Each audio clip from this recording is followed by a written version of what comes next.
Como lo ha dicho María Augusta, me ha gustado bastante esto de que tomen lo que les sirva de esta charla, que pretende efectivamente darles pautas, pero que, como sabemos, no se aplican para todas las familias. Algunas espero que puedan serles útiles en este tema de juntos o separados que sus hijos necesitan.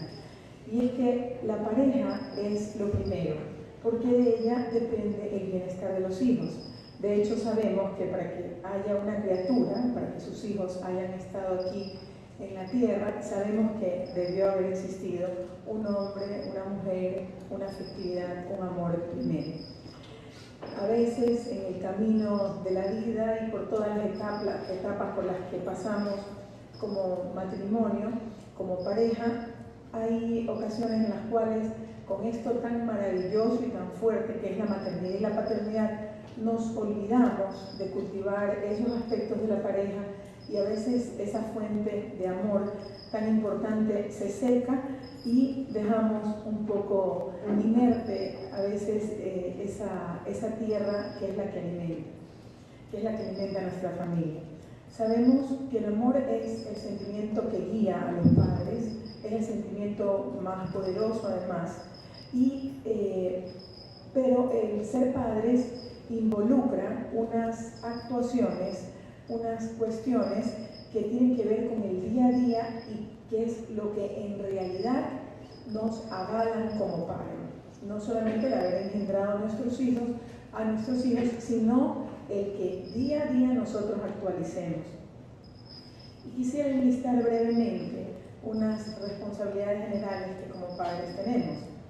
Diríamos que ser padres es actuar con los hijos, es decir, con verbo, ¿no? Y acción, encauzar su comportamiento en una determinada dirección, asegurarse de que no actúen de una manera completamente diferente a la que nosotros anhelamos para ellos, sobre todo en el tema de valores, poner límites a sus deseos, procurarles satisfacciones y también hacerles soportar frustraciones que los fortalezcan y los hagan de personalidad firme para resistir los embates en general de la vida y además poder tomar decisiones valientes. Ser padres es dar felicidad, dar amor, darle felicidad para que ellos a su vez puedan también amar. Eventualmente nuestro proyecto de vivir en pareja o de vivir en armonía como matrimonio se ve frustrado por diferentes cuestiones en la vida, ¿verdad? Que no vamos a mencionar. Pero el hecho de que nosotros nos hayamos separado o de que sin estarlo haya conflictos serios en nuestro hogar no nos exime de nuestra tarea como padres, pero tampoco de nuestra relación como pareja. Parece contradictorio decir que si hemos elegido separarnos de nuestra pareja, la relación de pareja siga siendo importante para nuestros hijos, pero es así. Durante toda la vida de nuestro hijo, desde que él está junto a nosotros, la relación de pareja, juntos o separados, determina positiva o negativamente su crecimiento, su desarrollo integral, sus valores. Y a esto me quiero referir a lo largo de toda la charla. La buena relación entre los padres, a pesar de las diferencias y dificultades, le hace saber a un hijo que es posible, a pesar de las diferencias, concordar, acordar, mediar, estar de acuerdo, respetarse, tener confianza, ser empáticos, sacrificarse y además una buena relación de pareja deja a los hijos la mejor herencia psicológica que le podemos dejar para que él también pueda formar un hogar feliz y crecer diciendo y sintiendo: yo puedo encontrar una persona que me ame como mi papá y mi mamá, que me respete como mi mamá a mi papá, que sienta y comprenda mis problemas como un verdadero amigo, que me sea fiel y a quien yo le sea fiel, que se sacrifique por mí y por amor a mis hijos y a mi familia. Yo puedo formar un hogar feliz. Creo honestamente que ese es uno de los mejores regalos que podemos darle a nuestros hijos, porque el amor de pareja, el amor matrimonial, vale la pena y sí puede ser vivido. Si ellos lo lograron, debería sentir un hijo o tener como saldo al final de su crecimiento, ¿por qué no lo puedo yo lograr? Pero inclusive, si sus padres no lo lograron, ellos deberían poder tener esa creencia. ¿Es posible? Sí, es posible, porque juntos o separados tenemos la obligación de ser unos padres coherentes, que afirmemos la estabilidad de nuestros hijos y su sano desarrollo. Eso depende sustancialmente de la relación que llevemos como padres, vivamos o no bajo el mismo techo, y de que seamos como padres, como ex esposos, como amigos, como ex amigos, pero finalmente como equipo, que no podemos dejar de ser de nuestros hijos y cuya mirada no deja de estar en los adultos, pero en sus padres como el principal referente de sus vidas para siempre, inclusive cuando son adultos. Entonces, luego de que hemos visto estas obligaciones generales que he mencionado anteriormente, nosotros tendríamos que preguntarnos como padres esta encuesta, que es personal, pero que solo puede llevarse a cabo en pareja. ¿Cuál es nuestra actuación concreta como padres? ¿Cómo la estamos plasmando? ¿Hacia qué dirección encauzamos su comportamiento? ¿Hacia los valores en los que creemos y soñamos que ellos vivan? ¿No estamos actuando de una manera completamente diferente a la que nosotros creemos que ellos deberían hacerlo? ¿De qué forma ponemos límites a sus deseos? ¿Qué satisfacciones tiene nuestro hijo en el hogar, en su vida? ¿Está siendo feliz? ¿Tiene frustraciones que le estén permitiendo madurar y crecer en la fortaleza de carácter? Eso solo lo podemos hacer si coordinamos como padres estos esfuerzos en favor de nuestros hijos, si lo hacemos como pareja. Sabemos que todas las familias experimentamos a lo largo de nuestra vida diferentes cambios. Son los que se conocen como cambios en el ciclo vital. Primero empezamos como pareja, luego viene el nacimiento de los hijos, el ingreso a la institución educativa, la llegada de la adolescencia, luego el primer enamorado o enamorada, el inicio de su autonomía, luego esa independencia del hogar para sus nuevas familias o nuevas vocaciones que escojan, y luego pues la llegada de los nietos, etc.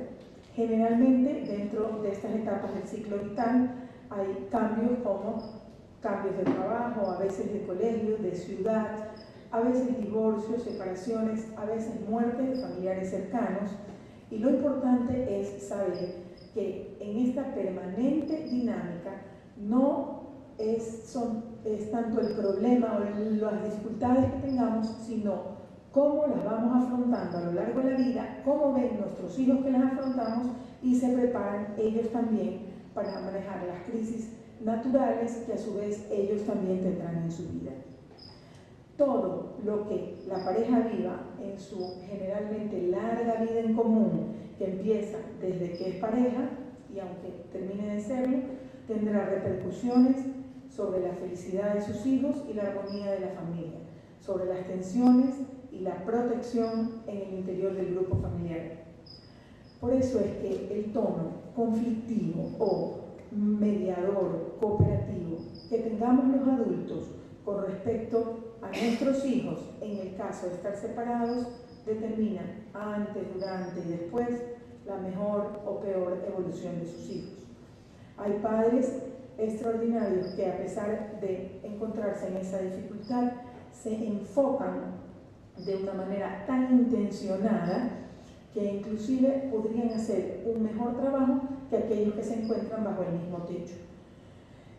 Me quiero referir entonces al resto de la charla a esta dimensión de la relación de padres y madre, como sea que se encuentran, para que hagamos conciencia de esa coherencia que tenemos que tener con nuestra responsabilidad de autores de sus vidas, que es lo que nos da la autoridad sobre ellos para poder educarlos y formarlos hacia donde nosotros creemos que deben llegar.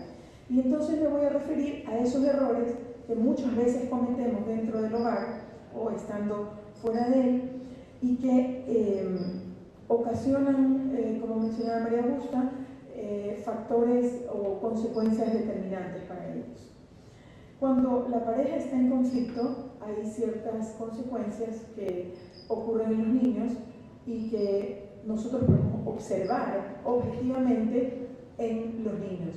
Sé que ustedes son padres de adolescentes, pero quiero establecer las diferencias para que podamos visualizar nuestro rol de forma más clara. En los niños con padres en situaciones de conflictos vemos reacciones de tristeza, miedo, inseguridad, confusión, depresión e incluso ira. A veces se resienten contra uno o ambos progenitores. A veces presentan trastornos de alimentación, de sueño, irritabilidad, problemas de conducta y desempeño escolar. A veces creen que los vínculos familiares no son duraderos, que no son permanentes, crecen con esa creencia. Pero sabemos que las cuestiones cambian en la adolescencia, porque en esta etapa sabemos que se vive una típica ambivalencia entre padres e hijos, porque ellos aparentan no necesitarnos, en ciertas circunstancias pareciera que solo prefieren a sus iguales, pero en realidad sufren si faltamos, sobre todo en los momentos en que ellos nos necesitan o son más vulnerables. También se sienten tristes, inseguros y a veces nos reclaman como muy empoderados si no les damos la atención que ellos creen necesitar. A veces son tiernos y expresivos y a veces son huraños y distantes. Nuestros adolescentes a veces se comunican fluidamente con nosotros y otras ocasiones se quedan mudos, se encierran en su cuarto y no sabemos qué les pasa. Y tienen sentimientos contradictorios, a veces nos aman, a veces nos odian, a veces nos aceptan, a veces nos rechazan, a veces somos motivo de orgullo, a veces somos motivo de vergüenza. Es la característica universal de la relación padres-hijos que llega en mayor o menor medida y más tarde o más temprano.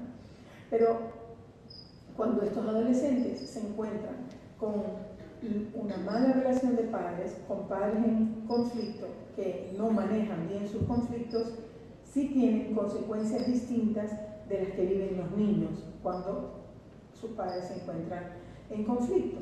Y quiero mencionarlos porque es importante saber lo significativa que es en la vida de nuestros hijos y los riesgos, especialmente en la adolescencia, se pueden vivir si nos encuentran a sus padres en estas malas relaciones. Trastornos de alimentación como bulimia o anorexia, que nosotros vimos crecer con los años. Digo nosotros como educadores, vimos crecer en cantidad. Riesgos de consumo de alcohol o drogas que los usan como un mecanismo compensatorio de su problemática. Sabemos desde siempre que el alcohol y la droga es una vía de escape porque te separa temporalmente de una realidad que no quieres abordar. Una realidad que está en tu entorno inmediato o que está en tu interior, que es un vacío, una necesidad, una carencia y que la llenas con esto que te hace irte un momento de esa realidad. Riesgos de buscar en una pareja, a veces solo afectivamente, a veces afectiva y sexualmente, ese afecto que ellos creen no tener o que de verdad no lo tienen a causa de que los adultos están muy inmersos en su propio conflicto. Riesgos de tener mucha desconfianza a formar un hogar feliz, una negativa al matrimonio. Me decía una mamá la semana anterior, justamente después de la charla, por una situación de conflicto y de desconfianza por haber existido infidelidad en el hogar. Decía, su hijo decía, yo no quiero saber del matrimonio, y su hija odia a los hombres. Rechazo a tener enamorado a veces en la adolescencia debido a ese profundo temor. A veces una generalización indiscriminada con respecto a la mala imagen que tienen de todos los hombres o de todas las mujeres, según sea el caso que haya vivido. Bajo o mal desempeño académico, una ansiedad permanente en su vida cotidiana por esta conflictividad que vive y que a veces lo deprime seriamente. Un distanciamiento de sus padres como una manera de protegerse de eso que quiere vivir, que está viviendo y que no quisiera vivir. y ya en situaciones más graves, conductas beligerantes, agresivas, vandálicas, que a veces ejerce, sobre todo en aquellos espacios en donde dice, bueno, aquí voy a llamar la atención para que sepan quién soy, en la fiesta, en la discoteca, en la reunión, con su grupo de pares, ¿no? Sin embargo, todo esto es posible que no exista o aminorarlo si nosotros manejamos de forma adulta, de forma madura, las situaciones que podamos estar viviendo dentro de nuestro hogar. Juntos o separados, nuestro ejercicio de padres determina para siempre la forma en que aborden ellos su vida presente y futuro. Pero claro, se requiere esfuerzo y dedicación para hacerlo y que escribamos las metas que queremos lograr para nuestros hijos. Voy a mencionar los puntos fundamentales que deben cuidarse en la relación de padres o los errores típicos que podemos cometer. El primero es esto de los acuerdos básicos. Los acuerdos básicos, todas las familias debemos tenerlos, son esas normas mínimas que requerimos para un funcionamiento bajo el cual haya unos límites. Y en la adolescencia sabemos que los límites van cambiando y cambian a gran velocidad, porque los límites, normas, horarios que tiene un adolescente de 10º año no es el mismo que tiene uno de tercero de bachillerato. Va avanzando en la medida en que va demostrando mayor responsabilidad para asumir estos cambios, la edad, los riesgos, etc. Entonces nosotros tenemos que estar atentos a cómo va reaccionando, pero hay que establecer algo, una norma con respecto a lo que ellos van y están viviendo. El horario de las fiestas, si van o no a ir a la discoteca y a qué edad, idealmente eso hay que empezar a establecerlo desde 10º, para que se vayan preparando para lo que la familia pretende que sean, no en tercero de bachillerato cuando ellos ya comienzan a cumplir 18 años, podría ser algunos en segundo de bachillerato y otros en enero, febrero, marzo, abril, mayo, cuando su hijo todavía tiene 17, o como ustedes piensen que lo deben manejar, pero antes que ellos ya digan, bueno, mi amigo cumple 18 años, hemos separado una mesa en tal sitio, etcétera, etcétera, que es lo que nos suele suceder. La transportación, eso es clave. Los que están en 10º, levanten la mano por favor los padres de 10º año. Bien, son algunos. Miren, la transportación es clave. Por ahí se nos escabullen y se nos un poco podrían escapar, porque los chicos de todas maneras tienen que pasar o atravesar su vida social. Pero en la transportación hay un nivel importante de peligro, sobre todo en nuestra ciudad, pero sobre todo hay un nivel de riesgos que nosotros podemos aminorar si establecemos grupos de padres que nos ponemos de acuerdo para transportarlos uno cada vez o llevar uno y traer. Con que 6 o 7 hagan un grupo de teléfono, de chat, de BlackBerry, de WhatsApp, de lo que puedan, ¿no? O de teléfono convencional, y hagan turnos, sean o no muy amigos entre los padres, pero que a lo mejor vivan juntos, etc., ya es bastante ayuda. Si no, los chicos dicen, me regreso con mi amigo, pero es con el taxi amigo que se están regresando, y sino que ahí viene, lo pasa viendo su amigo, ¿no? Y se van escabullendo por ahí de alguna manera con el consecuente riesgo de que ocurran cosas en esa. Obviamente que se tienen que ir independizando también en ese sentido, pero no les aconsejo que los dejen libres desde el principio en ese aspecto. Alcohol en casa, va a ver cómo vamos a celebrar sus cumpleaños, vamos a llamar a las casas donde ellos vayan a ir, les da vergüenza, sí, pero si somos todos preocupados y todos llamándonos a coordinar si va a haber a estar de verdad el papá en esa casa, si la reunión es ahí, la ida a la playa con los papás de fulano, si están los papás del amigo en ese fin de semana, en sexto curso o antes, los piscinazos entre la promoción. Acuérdense que en sexto curso les da ese como síndrome de que se acaba el mundo el día de la graduación. Entonces nunca más parece que se fueran a ver. No saben que van a tener más tiempo en la etapa universitaria que en la etapa colegial, y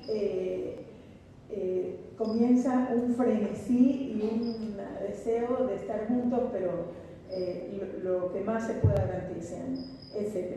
Todos esos acuerdos es necesario establecerlos con ellos, estableciendo juntos como padres o separados, pero brindándole al hijo una sola consigna.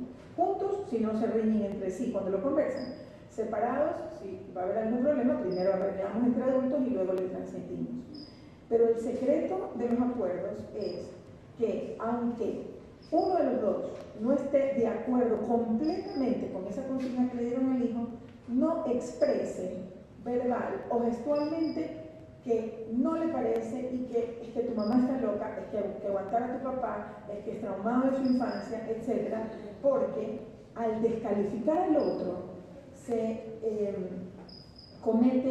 hay 5 efectos contraproducentes que nosotros ocasionamos y que de verdad lo lesionan en varios sentidos. Uno de los primeros efectos contraproducentes es confundir al hijo. ¿Qué es correcto? ¿Lo que dice mi papá o lo que dice mi mamá? Y un adolescente tiene suficiente confusión en valores que le da el mundo, que le manda un mensaje, otro, un criterio, de aquí una cuestión moral y la otra, para que sus propios padres estén en contradicción, lo pongan en contradicción de valores. ¿Será que mi papá dice, o mi mamá me dice que no pasa nada con el alcohol y mi otro papá que sí? O sea, ¿qué es lo que en realidad es correcto o no? El segundo efecto es desautorizar al otro, obviamente. Si yo lo descalifico, lo desautorizo y eso le quita fuerzas para que en la siguiente ocasión en que yo le proponga normas o valores, él se empodere y diga, mi papá quiere que yo haga los deberes de tarde, después de almorzar, pero está loco, lo voy a hacer de noche, ya después del Facebook, de esto, de lo otro. Le quito fuerzas. El tercero es darle toda la consistencia y fundamento para que sea un chico atrevido y que en la siguiente ocasión en que se discuta una norma o se trate de proponerle o imponerle algo en su educación, él diga, mi mamá no sabe o mi papá no sabe que yo me he quedado para el supletorio, igual me van a matricular en el jiu-jitsu y no le vamos a decir, y si me reclama, yo le digo todo lo que no me ha dado en este año o todo lo que me falta. Y lo peor de todo, desprestigiar a su padre o a su madre, lo que implica que pierden todo. Cuando tú desacreditas al otro, no es que pierde el otro, pierden todos los tres. ¿Por qué? Desautorizar a uno de los autores de la vida es muy tóxico en la psique de una persona. Sanarse es difícil. Crecer con esta descalificación de alguien tan importante es hacerle un daño que queda en su corazón y en su mente. A veces, cuando está la pareja en el inicio de la separación y hay resentimiento, dolor, ira, es común que querramos, sintamos los deseos de vengarnos hablando mal de él. Pero como adultos maduros que debemos ser, hay que reprimirse e inhibirse porque se le hace daño al hijo. El segundo error es una campaña de popularidad en la cual los padres compiten como que si estuvieran en un partido político, como si quisiesen que los elijan por votos al final de sus vidas. Ay, que vaya tu papá, ay, que vaya tu mamá lo que me ha hecho. Y a veces se describen sus defectos o a veces no. Pero esas expresiones bastan para implicar que el otro es un desastre, que bueno, tolero, pero mucho daño. A veces peleamos delante de nuestros hijos y lo malo no es discutir, es bueno que se vea que haya diferencias. Lo malo es cuando hay violencia y agresividad. Cuando nosotros damos ejemplo de violencia y agresividad de nuestros hijos, formamos maestros de la violencia, maestros de la agresividad y vemos exactamente cómo ellos vienen a manejar sus relaciones con sus pares con esa misma violencia. Son maestros del maltrato que luego van reproduciendo a lo largo de la vida las mismas relaciones con sus enamoradas, con sus enamorados, etc. El cuarto error es no involucrarlos. No involucrarlos en conflictos de lealtad. Es decir, tú vente conmigo, cree en lo que yo te digo, no creas en lo que te dice tu mamá, porque ella está equivocada, mira lo que me ha hecho o mira lo que me hace, mira lo mal que administra la casa, mira cómo cada vez que le doy esto hace falta, o mira lo que sea. Muchas veces los adolescentes, a diferencia de los niños, sí son capaces de decir no me metas en tus problemas, que es una forma de defenderse. El niño no lo hace generalmente, pero eso de todas maneras le da una estabilidad emocional y les genera luchas de lealtades, conflicto, ¿a quién apoyo? Entonces son adolescentes que les da vergüenza, por ejemplo, decirle algo bonito a su mamá o a su papá porque sienten que lo están traicionando al otro al decirles eso. El quinto punto, y uno de los más graves también, es cuando usamos a nuestros hijos como confidentes, espías, cobradores, recaídos, etc. Y eso tiene varios resultados. Primero, el resentimiento por aquello que eso que tu mamá me hace, obviamente le hiere al hijo, eso que tu papá me hace o me hizo, le hiere al hijo. Y también a él le genera un resentimiento y le da amargura y rencor.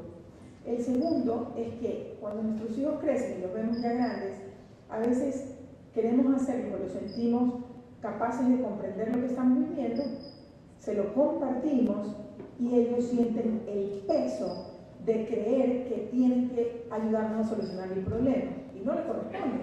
Es un hijo, no es un padre, no es un amigo.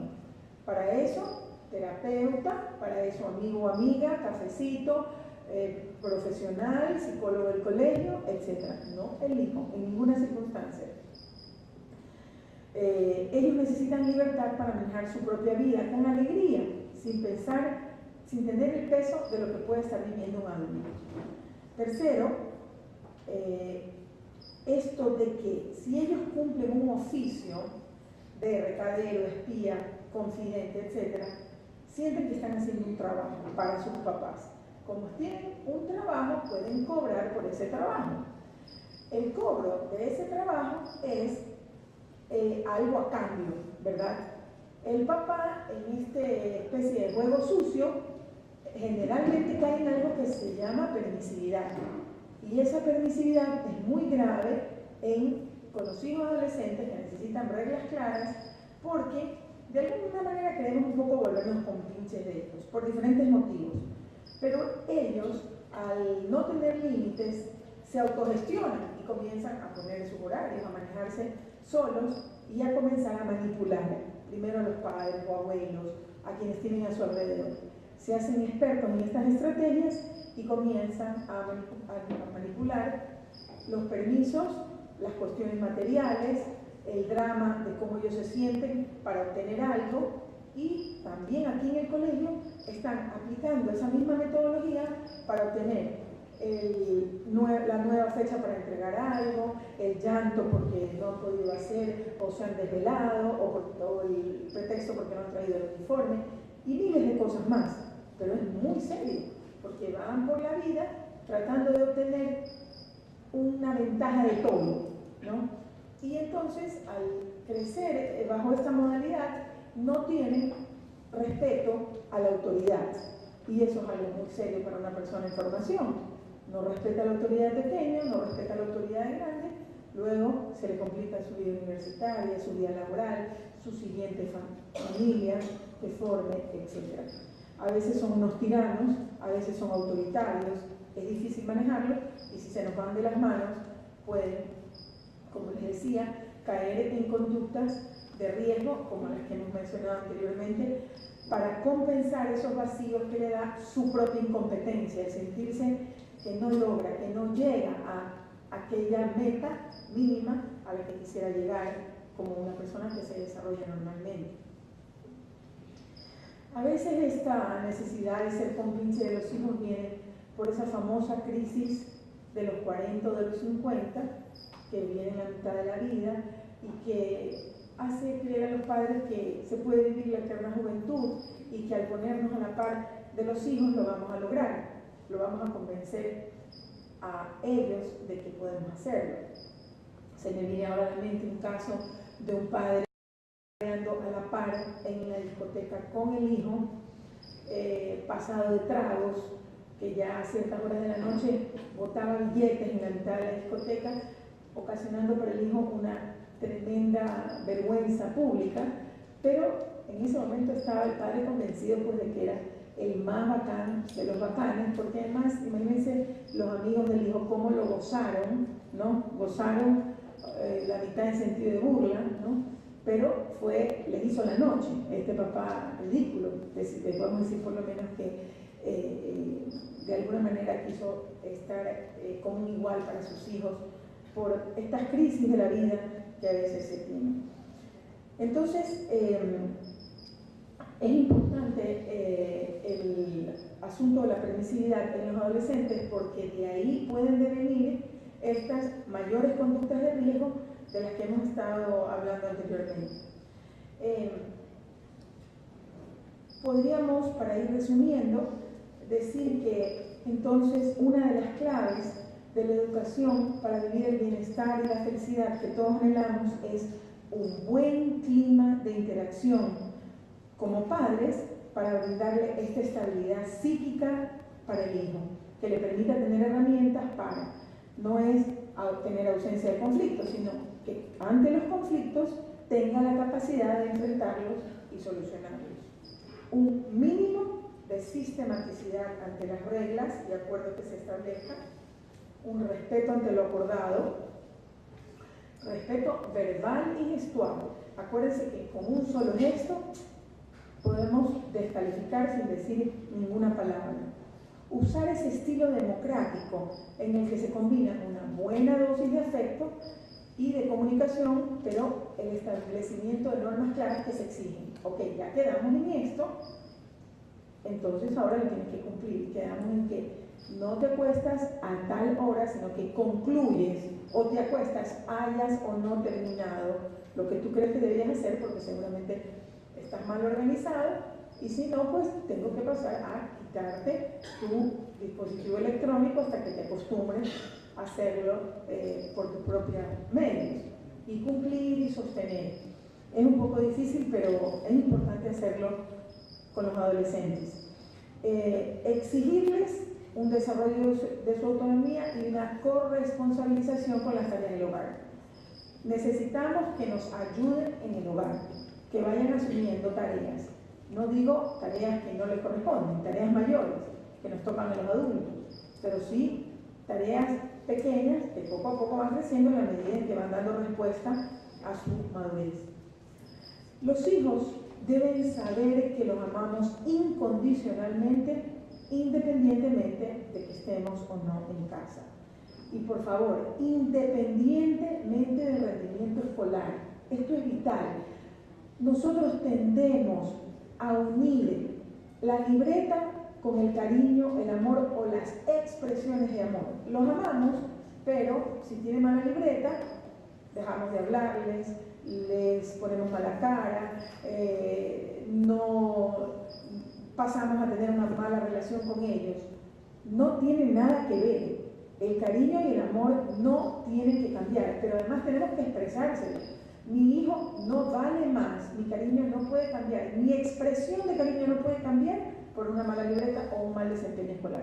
Es más, si tiene mala libreta, tal vez tengo que enfocarme más en demostrarle mi amor. Sí tiene que ver con los límites que le ponga, con aquellos privilegios que pierde por no hacer buen uso de su libertad, de su tiempo, de su inteligencia, de su talento, de sus dones. Sí tiene que ver con los permisos, sí tiene que ver con premios o con reprimendas, pero que no afecten el amor. Es una fase de la madurez hacer esa distinción, y si hemos estado cometiendo ese error, pues hagamos un viraje rápido, porque de eso depende la seguridad emocional de nuestros hijos. Tienen que sentirse amados incondicionalmente. Si nosotros tenemos un niño con una dificultad, con una discapacidad, un niño down, un niño con algún miembro dañado o que no lo tiene, nosotros no dejamos de amar, al contrario, ¿verdad? Nos enfocamos en expresarle que él no es menos porque tiene algo menos o porque tiene una incapacidad. Exactamente igual. De hecho, cuando un hijo cae en drogas, cae en alcohol, cuando un hijo, Dios no lo permita, va a la cárcel, lo que sea que viva, nuestro amor debe seguir siendo incondicional, independientemente de la fuerza que apliquemos para tratar de salvarlo.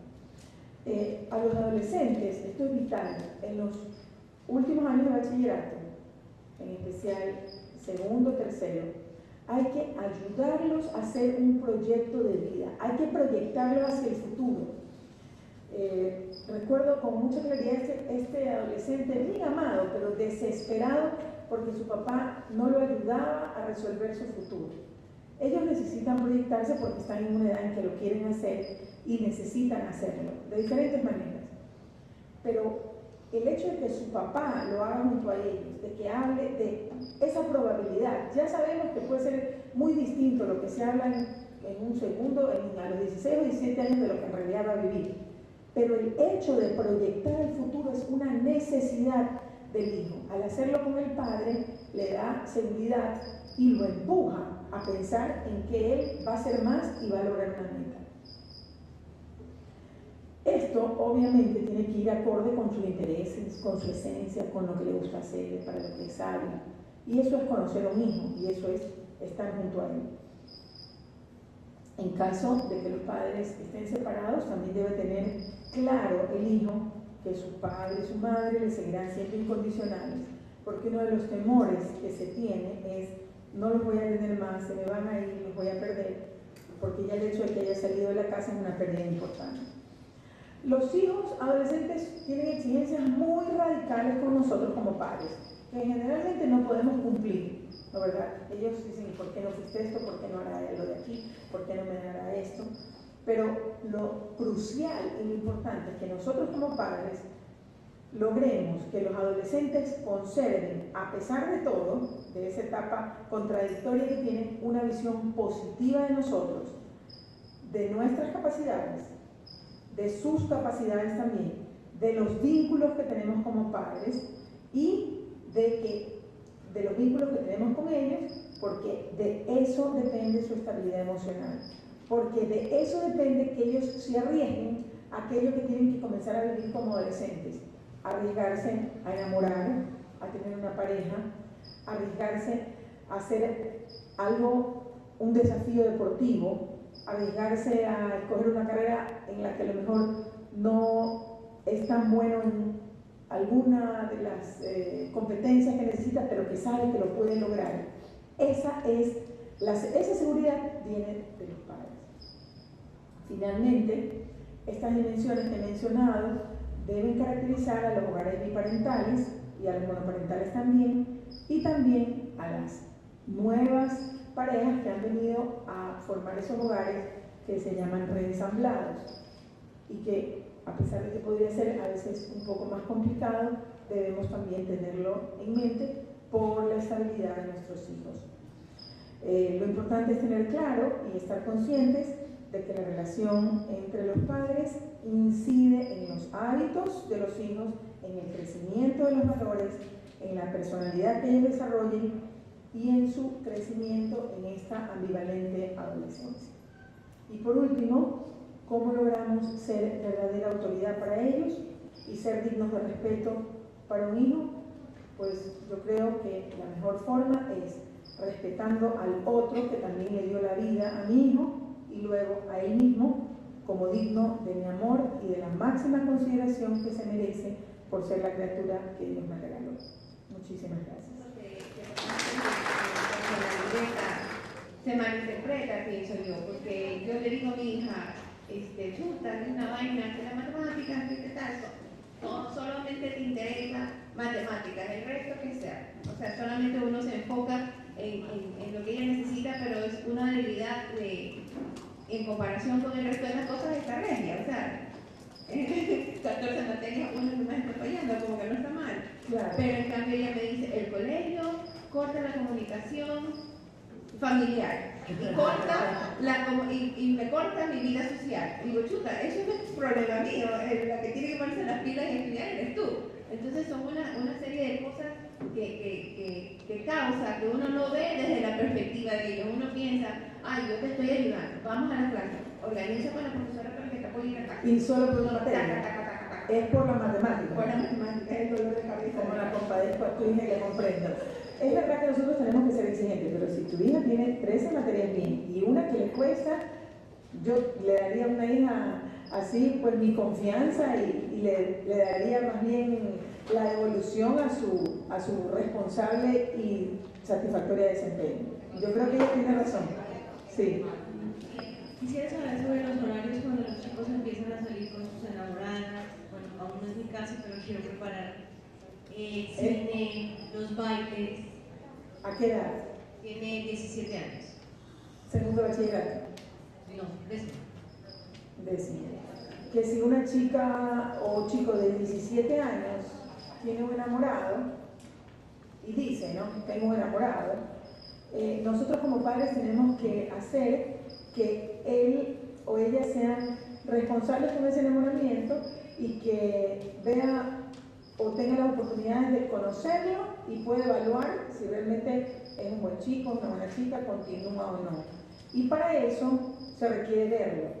Es decir, yo no estoy de acuerdo en aquella actitud de no entra a mi casa, no, al contrario, que entre para verlo actuar, yo como mamá, ¿no? Y que la visite como caballero que es, o que tiene que ser, o que debería ser, para que la conozca aquí bajo mi techo, en mi hogar, con un horario definido y obviamente donde hay un adulto como mínimo que está ahí, en un tiempo prudencial, obviamente.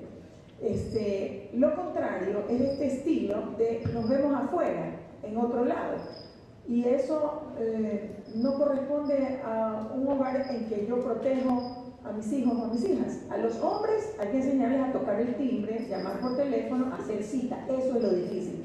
Nada de verse en los centros comerciales, en el parque, en la esquina o en las fiestas. O sea, eso sí no tiende a una relación, digamos, madura. Ahora, si es algo, o sea, inclusive siendo algo pasajero, si yo digo que estoy enamorado de a los 17 años. Ahora, remóntense ustedes a sus 17 años para ver cómo pretendíamos o queríamos nosotros manejar las relaciones. El asunto es que en aquella época tal vez si había la forma de verse era ir a visitar, hoy día se ven en otros lugares afuera. El horario lo pones tú. Las fiestas, yo creo que no te podría decir exactamente el horario, pero en lo que sí me enfocaría es en que ustedes recojan, ¿ya? Pueden poner como pretexto la delincuencia o qué sé yo, porque ellos siempre dicen, no, si el papá de fulano o sultano nos recoge, pero eso es inseguro, dicen una cosa por otra, lamentablemente los chicos, por maravillosos que sean.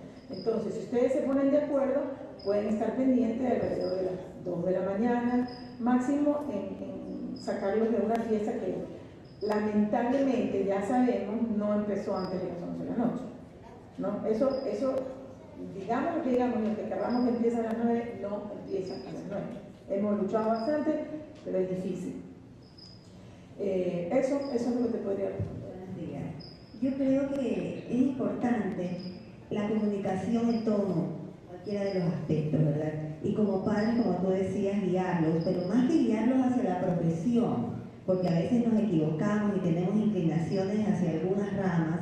Creo que lo importante es ver qué fortalezas tengo, qué cosas me gustan, porque definitivamente considero que cuando el chico se quiere proyectar hacia la vida, tiene que amar lo que va a hacer. En lo particular, yo tengo una hija que tenía algunas inclinaciones, cogió una, tuve que respetar esa, le fue muy bien en esa carrera y de repente encontró que no terminaba de llenarla y tenía que cambiar a otra. Y nosotros los padres tenemos que tener la madurez para saber aceptar esa decisión. En lo particular también, como decía la señora, yo estudié una carrera porque siempre quise esa carrera, me encantaba la carrera, me iba bien como estudiante y sin embargo terminé haciendo algo totalmente diferente cogiendo otra carrera. Entonces creo que lo importante es conocerse, ver las fortalezas y proyectarse en qué es lo que a mí me va a hacer dar lo mejor de mí y sentir que esa carrera realmente llena mi vida, porque así voy a dar mi 100%. Y lo que pasa es que ahora sabemos que hay un juego muy importante de expectativas que yo llevo como adolescente o que tengo como padre sobre mi hijo, y eso es parte de lo que se enfoca y se ve desde esta visión profesional para que no pese de más o pese de menos este factor relacional, una vez más, de los padres sobre los hijos en el aspecto profesional, que uno ha venido alimentando, ¿verdad?, a lo largo de la vida. no, es que no puede ser que no tenga ningún hijo de ciencias exactas. No, no puede ser, toda la familia de ingenieros, mi niño quiere ser artista. Es imposible, o sea, esto no cabe en mi familia, etc. Todo eso lo lleva de forma explícita o implícita y a eso es que hay que apuntar. Entonces, efectivamente, tú tienes razón, ¿no? Es un camino más complejo de lo que nos imaginamos. Y sí se pierde dinero, ¿eh? Porque ahorita las universidades no son cualquier cosa, entonces más vale invertir antes que perder después. Es mi consejo. Sí.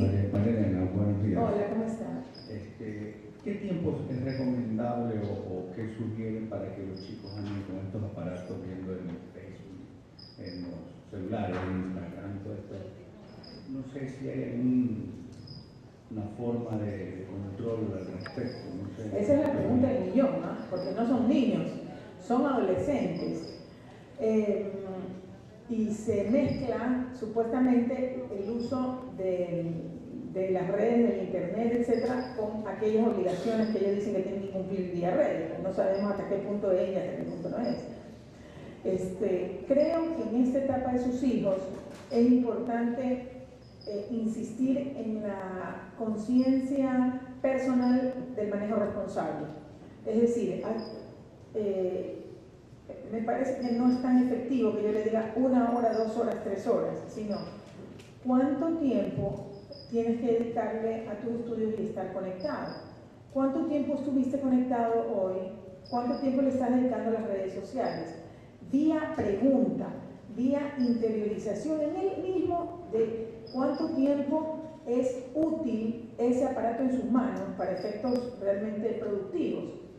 Me recuerdas ahora que en Estados Unidos me llamó la atención que en un par de universidades en los que chicos que iban a ingresar eran entrevistados, una de las preguntas era el uso del tiempo, que sabemos que hoy el tiempo es un recurso, siempre ha sido un recurso valioso, pero hoy día con el asunto de la tecnología tú te puedes perder en la red, puedes estafar tu trabajo, a tu jefe, a tu empresa. Sabemos que hay normas.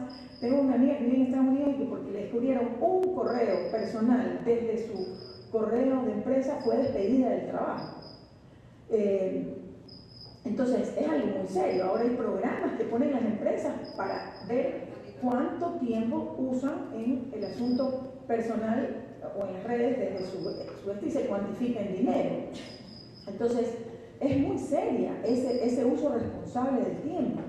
Pero yo como un adolescente lo que haría es decirle cuánto tiempo de esto es productivo, cuánto tiempo está dedicado a tus amigos.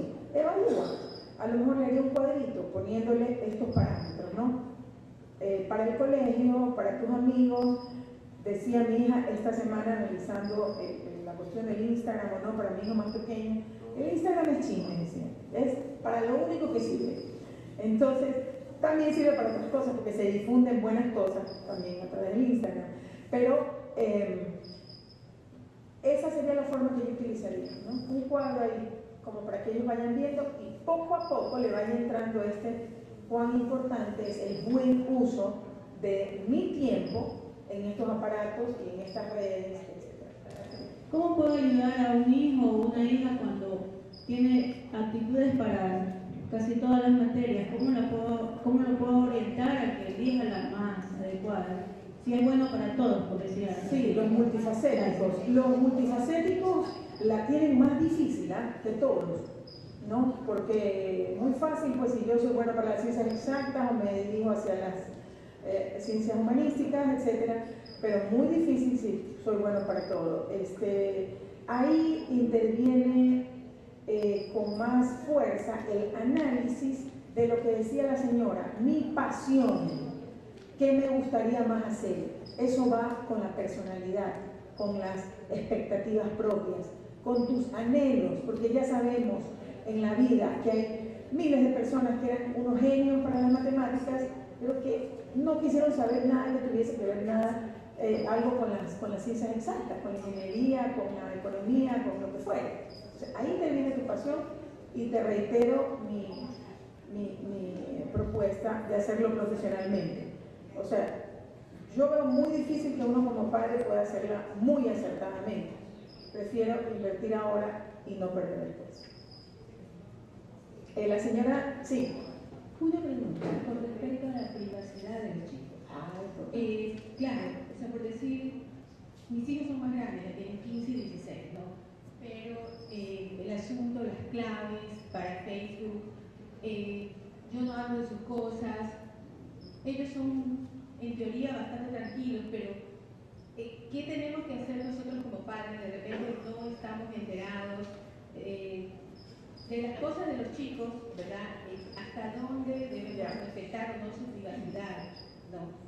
Bueno, respetarlos, como decía al final, es la esencia del amor y de que ellos crezcan pues, como seres que también van a respetar a otros. La privacidad es un derecho de nuestros hijos como adolescentes. Yo creo que en la adolescencia ellos tienen derecho a tener su intimidad y sus propias claves, sin que, a diferencia de como yo sugiero o sugerimos en la infancia o en la pubertad, nosotros debamos tener sus claves porque están recién aprendiendo a utilizarlas. Estas herramientas no saben cómo hacerlo y nosotros somos los que podemos guiarlos, ¿verdad? Yo lo que sugiero es que si nosotros sentimos como padres o madres que hay un peligro inminente, una amistad que no nos convence, algo sospechoso, hagamos una intervención a su privacidad, haciendo uso de nuestro derecho, de nuestra autoridad como autores de su vida, de esa intimidad. Pero no lo recomiendo como práctica de vida, porque lo respetas, porque se termina enterando, porque daña y corta la relación y la comunicación. Si hay algo que tú lo ves como peligroso, negativo, sospechoso, entonces sí interviene. Tienes que hacerlo para salvar a tu hijo. Si no, en general no. Y nunca dejar de darle a los chicos las pautas. Ahí sí aplica el disco rayado, ¿no? En mi página de Facebook, Violeta, publiqué el año pasado, por ejemplo, el caso de Amanda Todd, ¿lo conocen? ¿Verdad? La chica que se suicidó a causa del bullying que ella vivió, pero producto de un error que cometió, que era mostrar sus senos fotografiados a una persona desconocida en Facebook. Entonces, lo comento, lo pongo, se lo mando, veo la forma de que lo vean, ¿verdad? Y así, voy compartiendo con ellos. El mexicano que secuestraron porque ponía absolutamente todo, dónde iba, a qué discoteca, dónde fallaron, secuestrarlo y así. Le voy dando pautas, ¿no? Para que no sea lo que se llama generación transparente. Recomiendo ese artículo en mi blog, La Generación Transparente, que muestra todo, no deja nada para la intimidad, sino que transparenta su vida, sus gustos, sus intereses, su estatus afectivo. Entonces, le doy por ahí y así.